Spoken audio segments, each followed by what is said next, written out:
Bonjour tout le monde, donc aujourd'hui on va voir la meilleure approche pour faire des payouts. Pourquoi j'ai pensé à faire cette vidéo-là, c'est que récemment TopStep a sorti des statistiques sur ses comptes financés et puis sur 100 000 challenges, sur 100 000 comptes financés, il y a seulement 12% des gens qui réussissent à passer la phase 1, donc le challenge, et seulement 3% des gens qui réussissent à faire un payout, ce qui veut dire que c'est vraiment très très peu.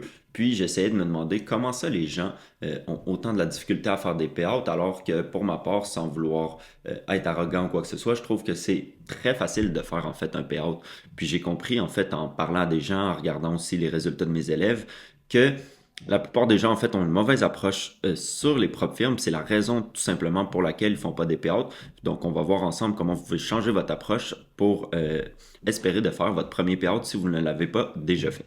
Donc, on se lance tout de suite dans l'action. Donc, avant de commencer, bien sûr, pour bien sûr vous montrer que même si 97% des traders n'arrivent pas à faire des payouts, je veux juste simplement vous montrer mes derniers payouts du mois. Donc, sur TopStep, on peut voir j'ai un payout de 1580 US qui équivaut à environ 2100 canadiens, puisque je suis au Canada. Puis un autre, même pas, donc on voit là, même pas un intervalle de 2 semaines, j'ai fait un autre 1000 $. Puis on voit ça, c'est l'email de confirmation avec la date qui va avec la date qu'on peut voir ici, le 3 mars, et puis le 23 février, le 23 février. Donc ça, c'était simplement pour vous montrer que je fais des payouts, que je suis pas un arnaqueur et que je sais de quoi je parle. D'ailleurs, si vous voulez voir mes payouts, je les poste régulièrement sur mon Instagram, donc je vous invite à me suivre sur Instagram, je vous mets le lien en description. Maintenant, on va se lancer dans l'action. Donc pourquoi 97% des gens échouent dans leur payout. Okay? Donc, comme je vous disais, il y a seulement 3% des gens qui font un payout. Pourtant, il y a quand même 12% des gens qui réussissent à passer le challenge. Clairement, ça veut dire que s'ils réussissent à passer le challenge, ils ont probablement une stratégie qui fonctionne, puis ils font du moins quelque chose qui fonctionne bien. Mais pourquoi ils ne se rendent pas ici? Je vais vous montrer ça tout de suite parce que peut-être qu'il y en a qui vont blâmer le marché, mais la réalité, c'est que ce n'est pas le marché. Donc, l'erreur que tout le monde fait, le problème que je vois beaucoup de gens faire, en fait, c'est qu'ils vont traiter un compte financier comme un compte personnel. Puis pour moi, c'est une mauvaise approche. D'ailleurs, je suis loin d'être le meilleur dans les propres firmes, etc. Mais si on regarde les gens qui ont eu les meilleurs résultats, les plus impressionnants en propre firme, dans le monde du trading, surtout dans le monde anglophone, je pense notamment à Jade Cap qui a eu le plus gros payout dans l'histoire. Je crois que c'est 2,5 millions de dollars US. On voit que de la façon qu'ils vont trader les comptes financiers, eh bien, c'est vraiment pas comme un compte personnel. Okay? Ils ont une approche beaucoup plus agressive, puis c'est normal. L'important, c'est de penser en retour sur investissement. Donc, c'est pour ça que, comme je vous disais, un compte firme, vous ne devez pas traiter ça comme un compte personnel. Ce qu'il va falloir faire, c'est changer premièrement deux choses. Donc, l'étape numéro une, ça va être d'avoir un système adapté aux propres firmes. Donc, tout d'abord, qu'est-ce qu'un système adapté aux propres firmes? Ce qu'il faut comprendre, c'est qu'est-ce que les firmes recherchent à travers les règles que les firmes ont. Donc, les règles de consistance, de constance, les règles de max drawdown et les règles de gain. Donc, quand on regarde les règles d'une propre firme, qu'est-ce qu'on peut rapidement se rendre compte? C'est que les firmes recherchent constance, ils recherchent une equity curve stable, ça veut dire qu'ils ne recherchent pas des gens, exemple, que dans une journée, ils vont faire un gros coup, donc peut-être un trade de x10, et donc dans une journée, ils vont faire 2000 $ sur un trade, mais sinon, la plupart de leurs trades vont pas être constants. Donc, ils recherchent vraiment une equity curve qui va être assez stable, donc des gains constants, toujours le même type de gain, et un faible drawdown. Donc, un faible drawdown, ça veut dire que tout simplement, ils n'ont pas énormément de séries de pertes. Donc, quand on comprend ça, on comprend qu'en fait, le système qu'on doit avoir, la stratégie qu'on doit avoir, doit prioriser une chose, c'est le win rate. Donc, vous ne devez pas prioriser le risque ratio, car le risque ratio donne des equity curves qui ne sont pas linéaires. Il donne des equity curves beaucoup plus en parabole. Ça ne veut pas dire que, comme je vous dis, le risque ratio, une stratégie avec un haut risque ratio n'est pas bonne, bien au contraire. C'est excellent en compte personnel, etc. Mais pour les firmes, c'est moins adapté, car avec les règles de constance, eh bien, si vous prenez un trade et que vous prenez un x10 et que vous perdez plusieurs trades de suite par la suite, eh bien, vous risquez de perdre votre compte parce qu'on sait que le drawdown va augmenter avec votre capital. Donc, c'est pour ça qu'il faut vraiment prioriser le win rate au win ratio, risk-reward, excusez-moi. Un win rate de 30% avec un RR de 5, trop de pertes consécutives, tu vas toucher ton max drawdown et tu vas pas réussir. Moi, ce que je suggère toujours, c'est d'avoir une stratégie, un système de trading qui va vous donner environ un win rate de 60% et plus. Je sais que 60% c'est élevé, mais c'est très faisable quand on réduit tout simplement le RR. Donc, on va passer de des RR de 4 à 5 à des RR de 1.2 à 2 maximum. Moi, généralement, mes plus gros trades, c'est des ratios de 2. Puis, je vous dirais que ma moyenne, en règle générale, c'est des ratios d'1.5. Pourquoi je dis ratio d'1.5? C'est que j'ai pas de ratio fixe. Je trouve ça stupide d'avoir un ratio fixe. Je vais trader de niveau à niveau. Donc, où j'ai ma zone de TP, j'ai ma zone de TP. Mais en règle générale, ma zone de TP va se trouver entre un RR de 1.2 et un RR de 2. Donc, ça va me faire des petits gains, mais très fréquents et une courbe stable, comme je vous disais. Donc, si vous n'avez pas de système de trading, bien sûr, et que vous voulez mon système de trading, sachez que j'ai créé la stratégie Pulse Trading, le système de trading Pulse Trading, qui est optimisé pour les firmes, que j'ai un win rate extrêmement élevé, justement parce que je prends des petits RR et avec une gestion de risque optimisée. Donc, je vous mets le lien en description si jamais vous voulez ma stratégie. Maintenant, pour l'étape numéro 2, donc l'étape numéro 2 qui va être cruciale, donc une fois que vous avez votre système de trading, c'est la gestion du risque, ok? Là, je vais vous dire quelque chose qui va peut-être vous choquer, ok? Mais c'est vraiment quelque chose que j'ai remarqué à travers tous les gens que j'ai vus qui trade en propre firme, autant ceux qui réussissent que ceux qui échouent.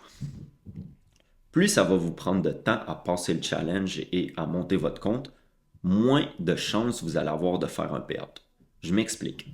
En fait, là, ce qu'il faut savoir, oui, le trading, il y a une partie psychologique. Quand on ne réussit pas, souvent, on fait des erreurs stupides comme avoir de l'impatience, faux mots, etc. Je ne rentrerai pas dans les détails. Vous connaissez très bien les problèmes psychologiques associés au trading. Et donc, pour moi, plus ça prend du temps avant d'être récompensé, plus on devient impatient. C'est logique. Si ça fait 2, 3 mois que vous tradez de la bonne façon, mais que bien, vous n'arrivez toujours pas à avoir un payout, vous n'arrivez toujours pas à être récompensé, bien, vous allez devenir impatient et qu'est-ce que vous allez faire? Vous allez peut-être prendre des trades trop rapidement, vous allez peut-être moins respecter votre stratégie de trading, commencer à faire de l'overtrading, augmenter votre leverage puis prendre des trades avec des positions beaucoup plus importantes, etc., etc. Donc, selon moi, la meilleure stratégie, la meilleure psychologie à avoir pour les propres firmes, c'est de ne pas être attaché aux propres firmes. Il faut accepter le risque. C'est-à-dire que moi, j'ai pas peur de le dire. Puis d'ailleurs, tous ceux qui ont les meilleurs taux de succès en propre firme, sachez qu'ils perdent des dizaines et des dizaines, voire certaines personnes, des centaines de comptes par année. C'est 100% normal. Parce que nous, on pense en termes de ROI, donc de retour sur investissement. Donc, l'important, même si j'achète 5 comptes de trading à 100 $ par exemple, donc ça m'a coûté, j'ai investi 500 $, eh bien, si je perds 4 de ces comptes-là parce que j'ai été agressif et qu'un de ces comptes-là, je me rends à faire un payout ou 2 payouts et que, comme vous voyez les payouts que j'ai fait, je fais exemple 3000 $ de payout, eh bien, au final, mon retour sur investissement est excellent. J'ai investi 500 $ pour faire 3000 $ et j'ai fait ça rapidement, donc je peux reproduire ça énormément de fois dans l'année, ce qui commence à devenir intéressant. Donc, c'est cette psychologie-là que je voulais vous amener quand je vous disais justement de ne pas tout simplement traiter les comptes firmes comme les comptes personnels. Le problème des gens, c'est qu'ils sont tellement attachés à leur compte firme, donc les challenges, comme ça serait leur compte personnel et ils veulent absolument pas perdre les comptes financiers. Puis aussi, le problème des propres firmes, c'est qu'ils coûtent pas cher. Mais la réalité, puis je suis désolé de vous l'apprendre, c'est que si vous avez seulement 200, 300 $ de côté pour investir en propre firme, vous ne deviendrez pas rentable en trading. C'est ça la réalité. Il faut accepter le risque. Parce que si vous avez seulement 200, 300 $ de côté, bien c'est sûr que si vous investissez 100 $ dans un compte firme, vous ne voulez absolument pas le perdre. Donc vous allez tellement être prudent, vous allez tellement être stressé à l'idée de ne pas le perdre que vous n'allez jamais vous rendre au payout. Car ce qu'il faut comprendre, c'est que plus on veut des gains, plus on doit mettre le risque associé. Donc moi, généralement, toujours, comme je vous dis, j'essaie toujours de me donner environ 5 chances avant de réussir à avoir un payout. Donc, il faut avoir de l'argent de côté. Donc, si jamais vous avez seulement 200 $ ou si jamais perdre un compte financé, donc perdre dans ce cas-ci 100 $, c'est quelque chose qui vous fait mal au cœur, eh bien, dites-vous, vous devriez simplement pas trader pour le moment. Je vous dis pas que vous ne pouvez pas être un trader, je vous dis juste que c'est beaucoup mieux d'améliorer sa situation financière, d'avoir un peu d'argent de côté. Comme ça, après, vous allez pouvoir avoir la bonne approche pour réussir dans le trading. Puis ça, c'est une des raisons qu'autant de personnes échouent dans le trading, c'est qu'ils ont une des pires situations financières qui existent et ils croient que le trading va sauver leur situation financière, alors que quand vous avez une mauvaise situation financière, le trading va empirer votre situation financière. Il faut vraiment pas, plus on veut faire de l'argent dans le trading, moins on en fait. Parce que le trading, c'est vraiment un échange. Plus on est prêt à perdre d'argent, plus on fait de l'argent. Mais moins on est prêt à perdre de l'argent, moins on fait d'argent. Parce que là, on va commencer à faire beaucoup trop d'erreurs psychologiques. Puis c'est là que les gens vont commencer à dire que le trading, c'est extrêmement dur psychologiquement. Mais la réalité, c'est que c'est pas dur psychologiquement. Quand l'argent que vous investissez, eh bien, ça ne vous fait rien de le perdre. Donc, comme je vous disais, je pense en ROI, donc j'ai pas peur. Ça me coûte 100 dollars. Mon but, c'est de faire 1000 à 2 dollars, 1000 à 2000 dollars, donc de faire au minimum un payout. Même si je perds plusieurs comptes, mon retour va être énorme. Puis comme je vous disais, puisque je vais trader de façon agressive, d'ailleurs, je vais vous montrer mon approche en gestion de risque, ça va faire en sorte que je préfère, comme je vous disais, en un mois, faire un payout quitte à perdre des challenges dans ce mois-ci, plutôt que de trader petit à petit pendant 3 mois de temps sans même faire un payout, même si j'ai pas perdu de challenge. Donc, mon approche personnelle, c'est je vais risquer environ 1% de mon capital sur les propres firmes. Donc, encore une fois, vous savez, moi, je ne trade pas les propres firmes de CFD, donc FTMO, etc. Moi, je trade les propres firmes de futurs. Donc, pour les futurs, un compte à 50 000, eh bien, je vais risquer environ 500 dollars par trade en challenge et puis en compte financé. Une fois que j'ai passé mon challenge, je peux risquer 400 dollars au minimum. Donc, je vais être entre 400 et 500 dollars. Puis même si vous voulez que je sois 100% honnête avec vous, je suis même rendu à une étape dans ma vie en ce moment que je veux tellement passer les challenges rapidement que souvent je vais même jusqu'à risquer 750 à 800 dollars sur un challenge simplement pour le passer en 3-4 jours ou l'échouer en 2 jours et recommencer et le passer très rapidement. En règle générale, là, je vous dirais un challenge, soit je le perds ou je le passe en dedans de 1 semaine, voire maximum 2 semaines. Donc, pourquoi je fais ça? Comme je vous dis, moins de temps égale moins d'erreurs psychologiques. Donc, plus, moins je mets de temps, moins je m'attends à quelque chose. Donc, je suis beaucoup plus patient. Et comme je vous disais, moins de temps égale moins d'impatience. Donc, l'étape numéro 3, la psychologie du trader financier. Comme je vous disais plus tôt, je suis aucunement attaché à mon compte. Vous ne devez pas être attaché à vos comptes financiers. C'est une certitude qu'on va finir par les perdre. C'est pas grave. Le but, c'est que le compte, c'est simplement un outil. Ce n'est pas notre argent. D'ailleurs, ce n'est même pas de l'argent tout court puisque c'est de l'argent de démo. Les comptes financiers ne mettent pas notre argent en jeu. C'est ça la vraie réalité. Donc, quand on vous dit que vous avez un compte de 50 000, c'est un compte 50 000 d'argent simulé. C'est pas 50 000 sur le marché qui vous donne accès. Donc, au final, le but, c'est simplement de faire de l'argent. Donc, pourquoi ce type d'approche-là fonctionne? Là, je vais vous montrer exactement pourquoi que je dis, parce que ça peut paraître un peu fou de penser comme ça. Je sais que normalement, dans les vidéos de trading, etc., les gens vont vous dire l'opposé de ce que je dis, soyez patient, tradez prudemment, etc. Puis la réalité, c'est que tout ça, c'est vrai en compte personnel, mais pas en compte financier. OK? C'est que le marché fonctionne par cycle. Qu'est-ce que je veux dire par là? C'est que peu importe c'est quoi votre stratégie, bien, si vous tradez depuis quelques mois, voire quelques années, vous avez remarqué que des fois, vous allez avoir des mois super bons et des fois, vous allez passer par des mois super mauvais. Donc, des fois, on va être sur un cycle de 5, 6, 7, 8, 9, 10 trades gagnants d'affilée et des fois, on va avoir 5, 6 pertes consécutives d'affilée. Donc, qu'est-ce qu'on veut, c'est que quand le cycle est favorable pour notre stratégie, on ne peut pas savoir quand la stratégie va mieux fonctionner. Mais si, par exemple, le mois de mars, eh bien, ça serait un excellent mois pour votre stratégie, eh bien, ce qu'on veut, c'est on veut capitaliser là-dessus. La pire chose qui peut vous arriver, c'est que vous faites le meilleur mois de votre vie, mais parce que vous ne risquez pas assez, eh bien, vous n'êtes même pas encore à l'objectif de gain pour faire un payout. Et donc, si le mois d'après, par exemple, c'est un mauvais mois, eh bien, au final, vous n'allez pas faire d'argent. Donc, le but, c'est de capitaliser et faire de l'argent là-dessus. Donc, pour ça, je vais vous montrer un exemple clair qui va vraiment pouvoir vous ouvrir les yeux. Donc, on va avoir le trader A et le trader B. Okay? Donc, le trader A, il va avoir une approche prudente. Il va risquer 200 dollars par trade, un trade par jour. Donc, le trader B, il va risquer. J'ai mis 500, mais la réalité, c'est que dans l'exemple, j'ai mis juste 400. C'était juste pour vous montrer. Donc, 400 dollars par trade. Et puis, il va prendre aussi un trade par jour. Donc, qu'est-ce qui va arriver au bout de même moins de 60 jours? C'est que après 60 jours, le trader A, lui, il ne fera pas de payout, mais il n'aura pas perdu son compte. Donc, le 100 dollars qu'il a investi, il n'aura pas perdu. Le trader B va perdre des comptes, mais par exemple, il va faire des payouts. Et donc, je vais vous montrer qu'est-ce que ça donne. Si on regarde l'exemple ici. Donc, vous pouvez voir, là, j'ai mis exactement le même mois de trading. Donc, vous pouvez voir les mêmes pertes, les mêmes gains. Simplement, on a le trader A qui risque 200 dollars et le trader B qui risque 400 dollars. Donc, pour un compte Top Step, c'est important de comprendre les objectifs. Si vous ne les connaissez pas déjà, ou peu importe les comptes de futur à 50 000, les comptes de futur à 50 000, on a un drawdown de 2000 dollars. une perte maximum de 2000 $ et on a un objectif de gain de 3000 $. Donc, si on prend ce trader-là, le trader A, la première semaine, en risquant 200 $ par trade, il va faire 575 $. La deuxième semaine, il va faire 1025 et la troisième semaine, il va faire 550. Donc, on voit que son début de mois, donc ces 3 premières semaines-là, eh bien, quand même, il y a des excellents résultats, mais si on calcule le nombre d'argent qu'il a fait, il est seulement à 2000 $. Donc, il n'est même pas encore à l'objectif de 3000 $. Par contre, qu'est-ce qui va se passer? À partir de la troisième semaine va être un peu plus mauvaise, mais quand même, il va finir à 50 $. Et la cinquième semaine, il va faire une perte de 500 $. Donc, au final, il va être à un profit environ de 1600 $. Donc, il va avoir tradé presque un mois et demi de temps pour simplement euh, donc son compte va être à plus 1500 $, ce qui est loin de l'objectif de gain, donc pas de payout, rien du tout, mais au moins il n'a pas perdu son compte, c'est ça que cette personne-là va se dire. Maintenant, les mêmes résultats si on augmente le risque. Donc, la personne qui risque 400 $. La première semaine, elle va faire 1150 $. La deuxième semaine, elle va faire 2500 $. Donc, déjà là, elle a son objectif de gain. Donc, vous voyez, déjà là, elle dépasse, elle est à 3650.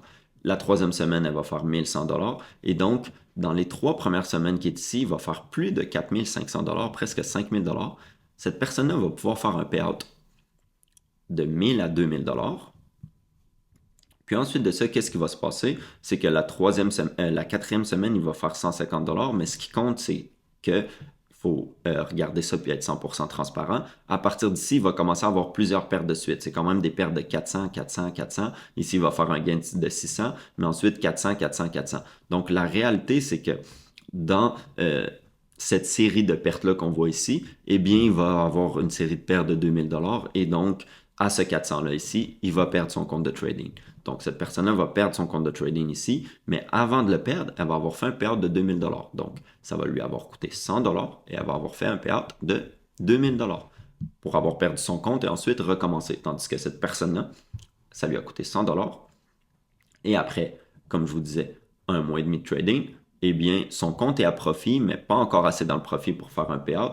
Et donc, si jamais le cycle de marché reste pas bon et que les 2, 3 prochaines semaines sont pas bonnes, eh bien, il va rester stagné au même niveau, puis son compte va un peu monter, il va stagner, il va un peu monter, puis qu'est-ce qui va finir par arriver? Si vous n'êtes pas des traders expérimentés, si vous n'êtes pas des traders qui ont fait des payouts qui se sont récompensés avec le trading, vous risquez de devenir impatient et simplement de commencer à faire des erreurs et vous allez quand même finir par perdre. Donc, soit votre challenge ou votre compte financier. Et d'ailleurs, c'est la raison pour laquelle, puis là, je voulais revenir à l'exemple, pas à l'exemple, excusez-moi, mais à la statistique que je vous ai montrée au début, qui est cette statistique-là ici.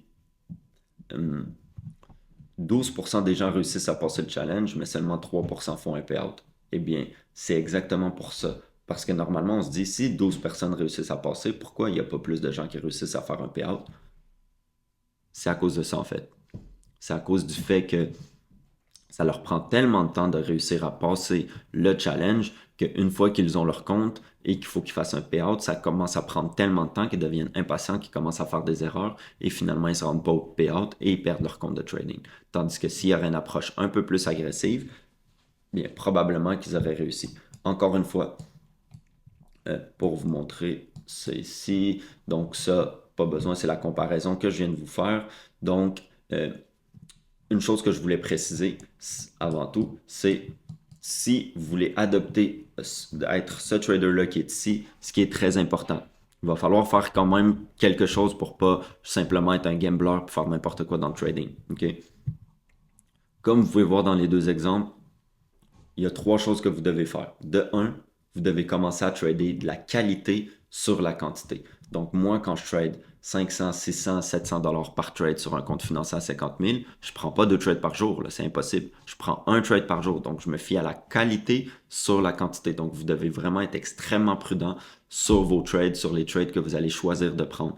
Ensuite de ça, Vous devez vraiment pas trader plusieurs stratégies, pas trader plusieurs indices boursiers ou peu importe marché parce que ça va vous donner trop d'opportunités. Donc, encore une fois, si vous prenez trop de trades avec des risques aussi élevés, bien, vous allez simplement perdre votre compte en une journée, c'est n'importe quoi. Donc, vraiment, le mot d'ordre là-dessus, si vous voulez trader de cette façon-là, augmenter votre risque, c'est de réduire vos trades à un trade par jour. Donc, essayez vraiment de prendre un trade par jour. Vous allez voir, ça va transformer votre façon de prendre le trade. Pourquoi? Parce que vu que vous savez que vous avez seulement une chance aujourd'hui, vous allez être beaucoup plus patient d'attendre le bon setup, quitte à rater le setup, car vous savez que vous n'avez pas trop le droit à l'erreur. Tandis que quand on trade avec des montants peu élevés, bien souvent les gens, ils savent qu'ils ont droit à l'erreur et donc quand ils prennent un trade, ils perdent 100 $, ils reprennent un deuxième, ils reprennent un troisième. Puis des fois, il y a des gens, on peut voir, ils prennent 5, 6, 7 trades dans une journée. Donc ça fait aucun sens, c'est mieux de se concentrer sur notre setup dans la journée, augmenter son risque, il fonctionne tant mieux, il fonctionne pas, on reprend le lendemain. Donc, ça c'était pour, comme je vous dis, ma stratégie. Je vous le dis, je sais que ça peut paraître controversé de se dire de risquer autant, mais allez voir. Allez voir surtout les gens, je sais les gens américains, c'est eux qui sont vraiment forts dans les payouts. Allez voir les gens qui ont eu, il y a des podcasts là-dessus sur des Américains qui ont fait des records de payouts, puis regardez comment ils tradent de façon agressive. Regardez combien ils disent qu'ils ont perdu de compte dans leur vie, puis combien ils continuent de perdre le compte parce que ils prennent du risque. Ça fait partie du trading. Si vous voulez faire de l'argent, il faut être prêt à perdre et à investir de l'argent, tout simplement. Donc, pour conclure, comme je vous disais, corriger les 3 points. Donc, tout d'abord, avoir un système adapté aux propres firmes. 2, avoir une bonne gestion du risque, donc une gestion du risque assez agressive. Et 3, n'avoir aucun attachement émotionnel au compte de trading, puis comprendre que c'est simplement un retour sur investissement des calculs, qu'on perde un compte, 10 comptes. L'important, c'est que si le 11e compte nous fait faire plus d'argent que qu'est-ce qu'on a investi, eh bien techniquement, on est rentable et on n'a rien qu'à répéter ça 10, 15, 20, 100 fois et on va faire énormément d'argent. Donc, c'était tout pour cette vidéo-là. Vraiment une vidéo très simple, mais je pense qu'il peut en aider plus qu'un. Puis, comme je vous disais, si tu veux faire ton premier payout, que tu n'as pas de système, je vous le dis, ma stratégie Pulse Trading est vraiment adaptée aux propres firmes. Donc, j'ai plusieurs élèves qui ont fait des payouts grâce à ça. Donc, le lien va être en description. Et pour les autres, on se retrouve la semaine prochaine pour une autre vidéo.